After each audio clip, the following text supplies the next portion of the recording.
11 years. That's how long Tesfaye had been selling roasted corn from the same wooden cart outside Mercado, on the same corner from 5 in the morning until the call to prayer faded at dusk. Not that he was lazy, not that he didn't understand money, not that nobody had ever given him a chance. What made Tesfaye different from the men who'd already climbed out of that corner was simpler and harder to say out loud. Every single birr he made, he chased into his pocket that same day, and every single birr he made, he spent trying to catch up to yesterday. The corn came from Mama Oster, 3 sacks a week, paid in cash before sunrise. The charcoal came from a boy named Jonas, who dragged it in a cart with one bad wheel. The rent for the corner, yes, even a corner has rent, went to a man named Otto Girma. Every Friday, no exceptions, no excuses. Tesfaye had a rule he told himself every night, half joke, half prayer. Money chased is money spent twice, once to get it, once to lose it again. He believed it, he just didn't know what else there was to do. Some weeks he made enough to buy his daughter, Salam, a new exercise book for school. Some weeks he didn't, and she used the backs of old flour sacks instead, smoothing the paper flat with her small hand before writing. That was the week the low point came. Not a disaster, nothing anyone else would even notice. Salam came home from school and quietly folded her flour sack pages into a drawer so her friends wouldn't see them if they visited. She didn't say anything about it. She didn't have to. Tesfaye watched her do it from the doorway, and something in his chest went very still and very quiet, the way a fire goes quiet right before it either dies or catches. He didn't sleep that night. He walked outside instead, past his own cart, past Otto Girma's shuttered building, past the dry riverbed that hadn't run since the last rains, and stood there a long time, looking at nothing in particular, waiting for a thought that wouldn't come. The old man was already sitting by the riverbed when Tesfaye arrived the next evening, as if he'd been expecting him for years rather than minutes.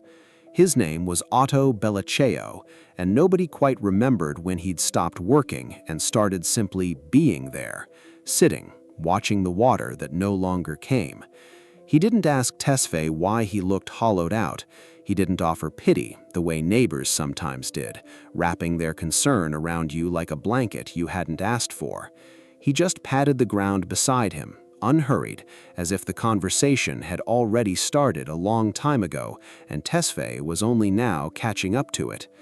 "You know this riverbed used to run," Otto Bellacheo said, "before your father's father was born." Tesfaye said nothing. He looked at the cracked earth, the pale stones, the ghost of water long gone. There was a farmer here then, old Abba Worku. Everyone else farmed close to the river where the soil was soft and wet and easy.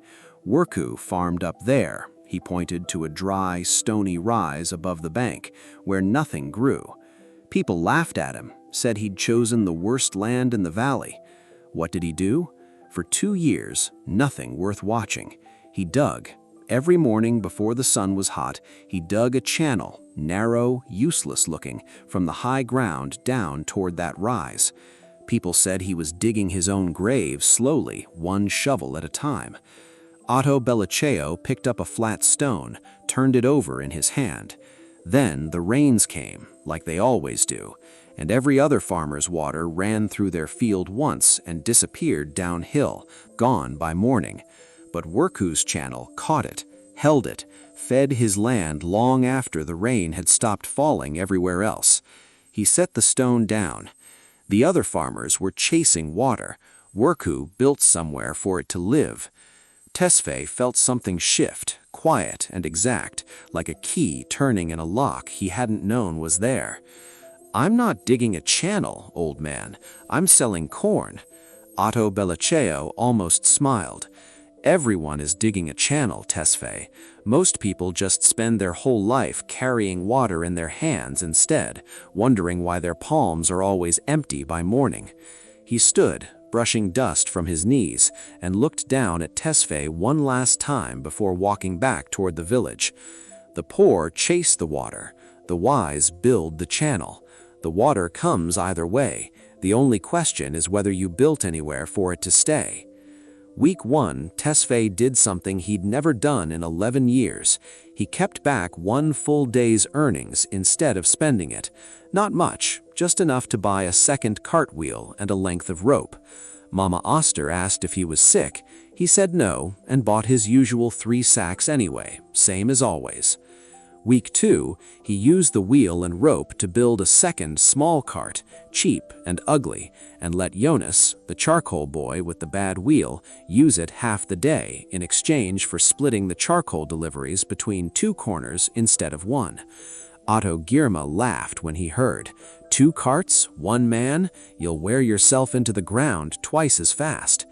Week 3, Tesfaye was tired in a way he hadn't been tired before.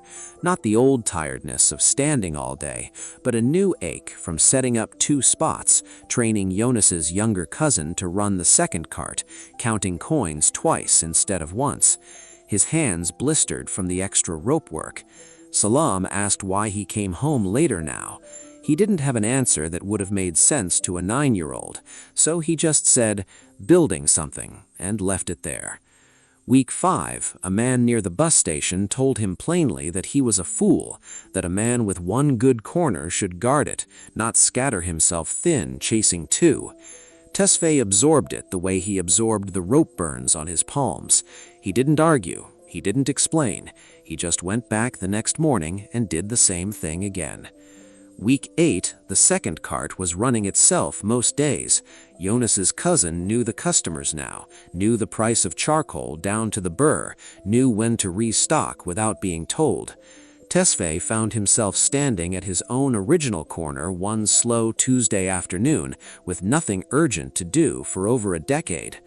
Week 10, he used what the second cart brought in, not spent, not chased, just left to sit and gather, to buy a small storage tin, the kind that keeps charcoal dry through the rainy season when prices doubled. He didn't touch what was inside it, he just watched it grow, the way Otto Bellaceo must have watched that dry channel fill for the first time, unsure until the moment it actually held.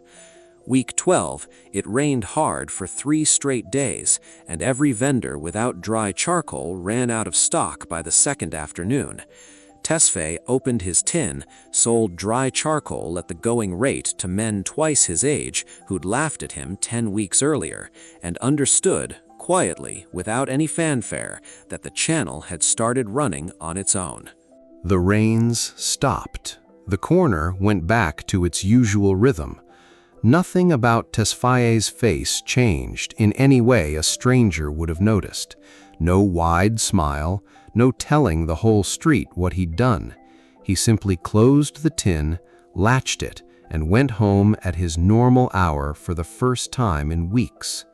He found Otto Bellaceo at the riverbed again, though this time there was a thin line of water threading through it, the first the valley had seen in years. Not from Tesfaye's channel, just the ordinary rains doing what rains do. The old man wasn't watching the water, he was watching Tesfaye.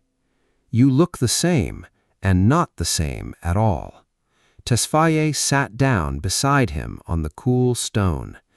I stopped carrying it in my hands, he said.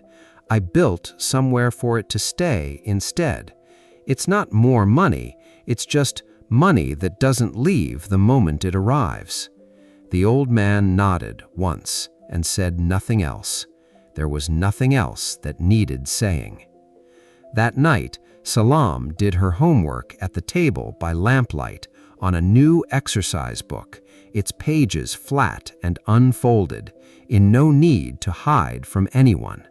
Tesfaye sat across from her, not doing anything in particular, just sitting, the way Otto Bellaceo sat by the riverbed, a man who had finally stopped chasing and started watching something of his own hold. Outside, the last of the rain dripped slow and even off the tin roof into a bucket he no longer needed to empty in a hurry. If this story meant something to you, like this video and tell me in the comments what you'd build if you stopped chasing.